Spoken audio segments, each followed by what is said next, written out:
Hello friends, मैं हूं गौरव और किस देश की पेरेंटिंग स्टाइल बेहतर होती है ये जानने के लिए स्टैनफोर्ड यूनिवर्सिटी ने करीबन 342 बच्चों से अपनी मां को डिस्क्राइब करने और उनके फेलियर पे उनकी मां कैसे रिएक्ट करती है ये पूछा। तभी इंडियन अथॉरिटेरियन पेरेंटिंग स्टाइल से गुजरे बच्चों ने अपनी मां के साथ अपने क्लोज बॉन्ड के बारे में बताया और कहा कि उनकी मां हमेशा फेलियर के बाद उन्हें मोटिवेट करती है। लेकिन वहीं यूएस परमिसिव पेरेंटिंग से गुजरने वाले बच्चों ने अपनी मां को एक अलग व्यक्ति की तरह डिस्क्राइब किया और कहा कि फेल होने पर भी उनकी मां उनका साथ नहीं देती, बल्कि उन्हें हमेशा खुद अपने पैरों पर खड़ा होना पड़ता है। तो क्या इसका मतलब इंडियन पेरेंटिंग यूएस पेरेंटिंग से बेहतर है? पर यूनिसेफ की रिपोर्ट तो कहती है कि इंडियन पेरेंट्स 1 से 6 साल के बच्चों को 30 अलग अलग तरीकों से पनिश करते हैं, जिसमें चिल्लाना, थप्पड़ मारना, बेल्ट से कूटना और खाना न देना ये सब शामिल है। लेकिन वही यूएस में पनिशमेंट के तौर पर बच्चों का बाहर जाना, दोस्तों से मिलना, सब पर पाबंदी लगा दी जाती है। सो इन दोनों केसेस में कौन सा पनिशमेंट ज्यादा क्रूएल है और दर्दनाक है बच्चों के लिए? और इन दोनों देशों के पेरेंट्स में इतना डिफरेंस आया कहां से और इन डिफरेंसेस का बच्चों पर क्या इंपैक्ट पड़ता है? Let's find out in our today's video. So friends, सबसे पहला डिफरेंस तो आता है पढ़ाई को दिए हुए इंपॉर्टेंस में। दोराई फाउंडेशन की जनरल सेक्रेटरी डॉक्टर सुमित्रा प्रसाद के हिसाब से ज्यादातर इंडियन पेरेंट्स अपने बच्चों से कुछ ज्यादा हाई एकेडमिक एक्सपेक्टेशंस रखते हैं और उन एक्सपेक्टेशंस को अचीव करवाने के लिए इंडियन पेरेंट्स बच्चों को बहुत एग्रेसिवली पुश भी करते हैं। पर शायद उसी वजह से आज दुनिया की बड़ी बड़ी कंपनियों के सीईओज और हाई रैंकिंग एम्प्लॉइज इंडियन है। लेकिन वहीं दूसरी तरफ यूएस में करीबन 12 लाख स्टूडेंट्स हर साल 12th की पढ़ाई छोड़ देते हैं और जहां पहले सारे 27 डेवलप्ड देशों में यूएस का ग्रेजुएशन रेट सबसे ज्यादा हुआ करता था, वहीं आज यूएस 22nd नंबर पे है। और इसके पीछे का मेजर कारण तो ये है कि वहां के पेरेंट्स इंडियन पेरेंट्स जितने अपने बच्चों पर पढ़ाई का प्रेशर नहीं डालते। पर ये फर्क क्यों है? वेल, इसका एक कारण है दोनों भी देशों का इकोनॉमिक स्टेटस। लेवरेज एडू के इस आर्टिकल के हिसाब से इंडिया में कई पेरेंट्स बच्चों पर पढ़ाई का प्रेशर इसीलिए डालते हैं ताकि उन्हें पढ़ लिख के अच्छी जॉब मिले और उनका स्टैंडर्ड ऑफ लिविंग इंप्रूव हो सके। दूसरा एक रीजन है इंडिया का अनएम्प्लॉयमेंट रेट और बढ़ता कॉम्पिटिशन। हर साल इंडिया में 10 से 15 लाख इंजीनियर्स तो पैदा हो जाते हैं, लेकिन उनमें से 80% को तो बेरोजगारी से जूझना पड़ता है। और ऐसे में इंडियन माँ बाप को पता है कि अगर बच्चे को अच्छी जॉब चाहिए तो उसे अच्छी खासी घिसनी होगी और इसीलिए वो अपने बच्चों को हमेशा पुश करते रहते हैं। लेकिन अमेरिका में ऐसा कुछ नहीं होता, क्योंकि वहां लोग कम हैं और जॉब अपॉर्चुनिटीज ज्यादा है, जिस वजह से उन्हें ट्रक भर के बाहर से एम्प्लॉइज को इंपोर्ट करना पड़ता है। प्लस वहां पर क्रिएटिव फील्ड और स्पोर्ट्स में जाने के लिए भी बच्चों को काफी एनकरेज किया जाता है, जिसके लिए उन्हें स्कूल्स भी अपॉर्चुनिटीज और स्कॉलरशिप्स प्रोवाइड करते हैं। पर इंडिया में तो पेरेंट्स एक्स्ट्रा करिकुलर एक्टिविटीज को गोली मार के बच्चों को extra class, coaching class, tuition class सब जगह भेज देते हैं।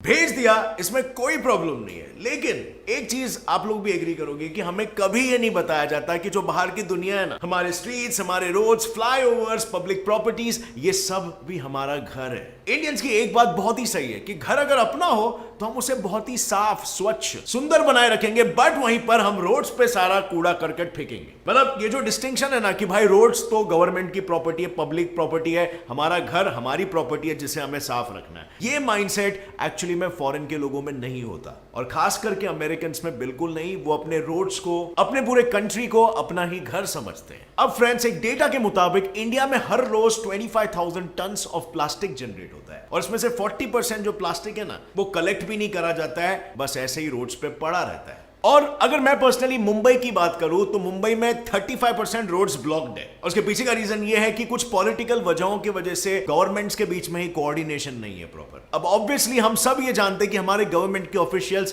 पूरी मेहनत कर रहे हैं कि इंडिया एक बेहतर देश बने, बट उन्हें भी फीडबैक्स की जरूरत होती है। उन्हें भी जरूरत होती है कि आप उन्हें इन्फॉर्म करो बार बार और उन्हें अकाउंटेबल भी रखो।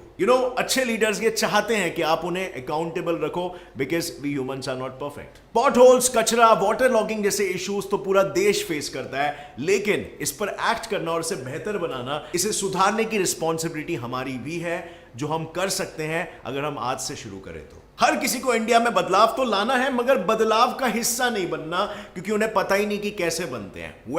हर एक इंसान का कंट्रीब्यूशन काउंट करता है, और ये आप कर सकते हो अवेकिजन ऐप के थ्रू। अवेकिजन ऐप में कोई भी इंडियन सिटीजन एक इंप्रूवमेंट अपॉर्चुनिटी क्रिएट कर सकता है, और फिर इंस्टाग्राम में जैसे आप पोस्ट टाइप करते हो वैसे ही उसमें अपने सारे डिटेल्स भर दो कि आप क्या इशू फेस कर रहे हो और उसमें इंप्रूवमेंट कैसे आ सकता है। और फिर वो प्रॉब्लम जिस किसी भी गवर्नमेंट ऑफिशियल्स के अंडर में आती है ना, उसे बस आपको टैग करना है बस। इस एप्लीकेशन में मौजूद दूसरे लोगों को भी वो अपॉर्चुनिटी दिखाई देगी, और वो भी लीडर्स को अकाउंटेबल रखेंगे कि वो प्रॉब्लम जल्दी से जल्दी सॉल्व हो सके। How cool is that? इस ऐप के थ्रू हम अपने लीडर्स को अकाउंटेबल रख सकते हैं, जो वो खुद भी चाहते हैं। इसके अलावा इसमें आप सिटीजन प्रायोरिटी भी क्रिएट कर सकते हो, यानी कि वोटिंग के पहले आप पहले से ही डिमांड रख दे रहे हो, आप पहले से ही बता दे रहे हो कि क्या क्या प्रॉब्लम सॉल्व होने चाहिए। और अगर आप इंडिया को सर्व करने में एक कदम और आगे जाना चाहते हो, तो इसमें आप सिटीजन कैंडिडेट भी बन सकते हो, यानी कि आप लोकल पॉलिटिशियंस को या सब्जेक्ट मैटर एक्सपर्ट्स को सपोर्ट कर सकते हो, उनकी हेल्प कर सकते हो, और अगर लोग आपके काम को अप्रिशिएट कर रहे हैं तो आप खुद भी एक लीडर बन सकते हो। सो फ्रेंड्स, अगर आप भी इंडिया में एक पॉजिटिव चेंज लाना चाहते हो तो मेरी तरह एक अवेक सिटीजन बनो और अवेकिजन ऐप को अभी ही इंस्टॉल करो। Difference number 2, family structure. अगर आप इंडिया में रहते हो और आपके माँ बाप ने आपको श्रवण कुमार की स्टोरी नहीं सुनाई, तो क्वेश्चन योरसेल्फ कि आपके माँ बाप सच में इंडियन हैं। लेकिन अगर नहीं सुनी तो मैं इन शॉर्ट बता देता हूँ। बेसिकली श्रवण कुमार की कहानी कुछ ऐसी थी कि वो हरदम अपने अंधे माता पिता को अपने कंधों पर उठा के हर जगह ले जाया करते थे, जिससे हमें ये सीख मिलती है कि उसी ही तरह हर बच्चे को अपने माँ बाप के बुढ़ापे का सहारा बनना चाहिए। और ऐसा हमें सिर्फ भारतीय संस्कृति की कहानियां ही नहीं, बल्कि बॉलीवुड भी सिखाता है कि संस्कारी बच्चे हमेशा अपने परिवार का साथ देते हैं। बागबान मूवी तो देखी होगी आपने। तो फिर यूएस में क्यों जॉइंट फैमिली में रहने के बजाय बच्चे हमेशा अपने माँ बाप से अलग रहते हैं? वो इसीलिए क्योंकि अमेरिका का कल्चर ही हमेशा से बहुत इंडिविजुअलिस्टिक रहा है। अब एग्जाम्पल के लिए यही ले लो कि जब अमेरिका में बच्चे पैदा होते हैं तब उन्हें शुरुआत से ही एक अलग कमरे में सुलाया जाता है। वहीं इंडिया में जब तक बच्चा 8 से 10 साल का नहीं होता तब तक उसे मम्मी पापा के बीच में ही सुलाया जाता है। पर आप सोच रहे होंगे कि इससे फैमिली स्ट्रक्चर को कैसे फर्क पड़ता है?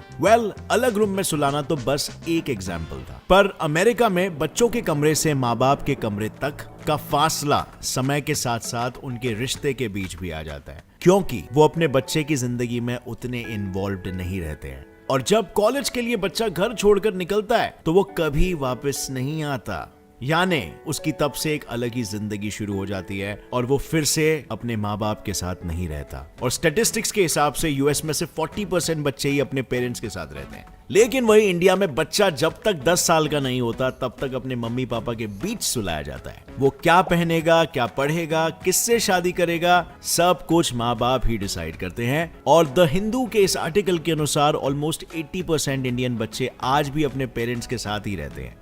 अब पेरेंट्स इंडियन हो या अमेरिकन, बच्चों को मैनर्स दोनों ही सिखाना चाहते हैं, लेकिन दोनों के तरीकों में काफी फर्क है। मुझे ये बताओ, आपने ये गाना या इसका मुहावरा तो सुना ही होगा,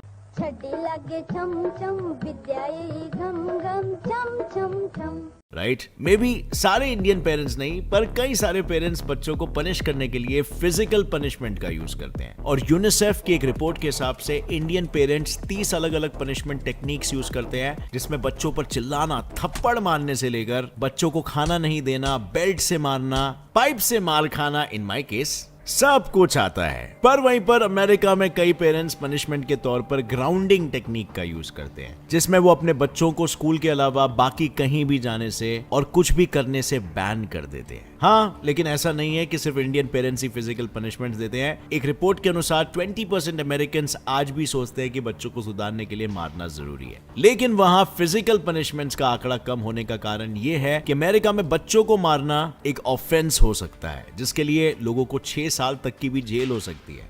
पर बच्चों को मारना ना इंडिया में सही है और ना ही अमेरिका में, क्योंकि चाइल्डहुड अब्यूज एक बच्चे के मेंटल स्टेट पर बहुत ज्यादा इंपैक्ट कर सकती है, जिस वजह से 1/3 चाइल्डहुड अब्यूज विक्टिम्स बड़े होकर खुद अब्यूजर्स बनते हैं। लेकिन अब जानते हैं कि इन दोनों के डिफरेंसेस के पीछे की वजह क्या है।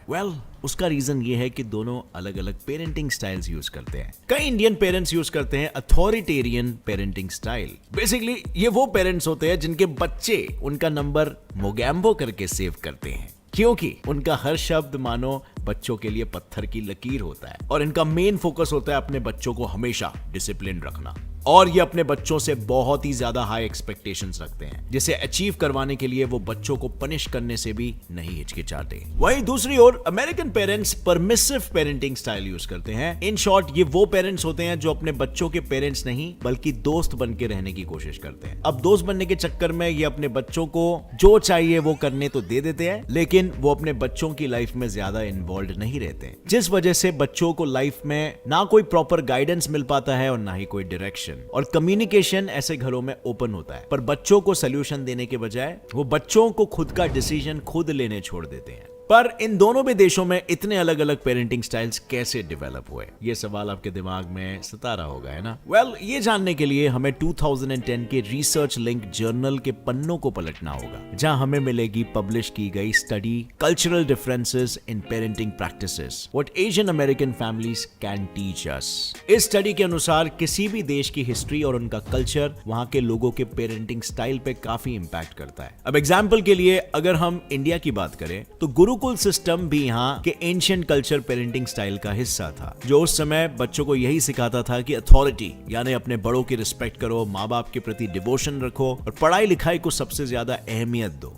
ये वैल्यू सबसे इंपॉर्टेंट है। और खुद ही देखो, क्या यही चीज आज भी हमारे यहाँ सारे बच्चों को नहीं सिखाई जाती? पर जहाँ हमारा कल्चर बच्चों को इंटरडिपेंडेंस यानी फैमिली, बड़ों के साथ मिलजुल कर रहना सिखाता है, वहीं अमेरिकन कल्चर व्यक्तिवाद और आजादी पर ज्यादा ध्यान देता है। इसीलिए अमेरिकन पेरेंट्स इंडिपेंडेंस, कॉम्पिटिटिवनेस को प्रमोट करते हैं और बच्चों को आत्मनिर्भर होना और खुद को व्यक्त करना सिखाते हैं। पर अब सवाल तो ये है कि दोनों भी पेरेंटिंग में से बेटर कौन सी है? घर पे हम क्या मैसेज लेकर जा सकते हैं इस वीडियो से? अब फ्रेंड्स, इसका शॉर्ट आंसर तो हमें ये जानने के बाद ही मिलेगा कि इन दोनों का बच्चों पर क्या इंपैक्ट पड़ता है। सबसे पहले हम बात करेंगे अथॉरिटेरियन पेरेंटिंग की।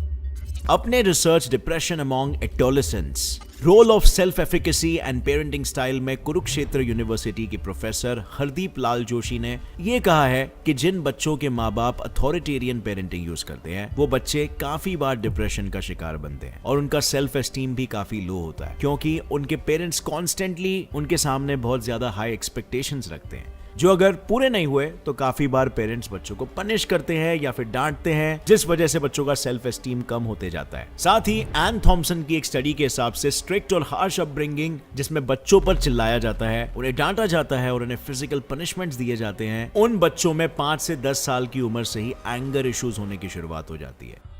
अब बात करते हैं परमिसिव पेरेंटिंग का बच्चों पे इंपैक्ट पर। तो अब तक हमने जितना देखा उससे हमें ये तो पता चल गया कि परमिसिव पेरेंटिंग बहुत ज्यादा रिलैक्स्ड होती है, काम होती है और वो ना अपने बच्चों को डिसिप्लिन सिखाती है और ना कोई बाउंड्रीज रखती है। प्लस वो बच्चों को कॉन्स्टेंटली अच्छे और बुरे के बीच के डिफरेंस को लेकर फीडबैक नहीं देती, जिसके कारण अक्सर बच्चे बिना समझे जुर्म की राह पर भी चलने लगते हैं। और एक चीज जो ग्रोगन केलॉर ने अपने research paper corporal punishment and the growth trajectory of children's anti social behaviour में बताई थी कि जब बच्चे को ज्यादा आजादी मिल जाती है तब उन्हें किसी भी चीज के लिए ना सुनने की आदत नहीं होती और वो रिबेल करने लग जाते हैं। अब जो कि दोनों भी पेरेंटिंग स्टाइल बच्चों पर इतनी बुरी तरह से इंपैक्ट करता है, तो ये जाहिर है कि दोनों में कोई भी दूसरे से बेहतर नहीं है। पर अब चीजें बदल रही है। मॉडर्न इंडियन और अमेरिकन पेरेंट्स इन दोनों भी एक्सट्रीम्स के बीच के स्पेस देख पा रहे हैं, और ये स्पेस और कुछ नहीं बल्कि अथॉरिटेटिव पेरेंटिंग है, जिसमें पेरेंट्स डिसिप्लिन सिखाते हैं, बाउंड्रीज और हाई एक्सपेक्टेशंस रखते हैं, लेकिन साथ ही बच्चों को थोड़ी आजादी, कम्युनिकेशन को ओपन रखते हैं, अंडरस्टैंडिंग होती है और बच्चों को अप्रिशिएट भी करते हैं। प्लस बच्चों को खुद के ओपिनियन स्टेट करने का मौका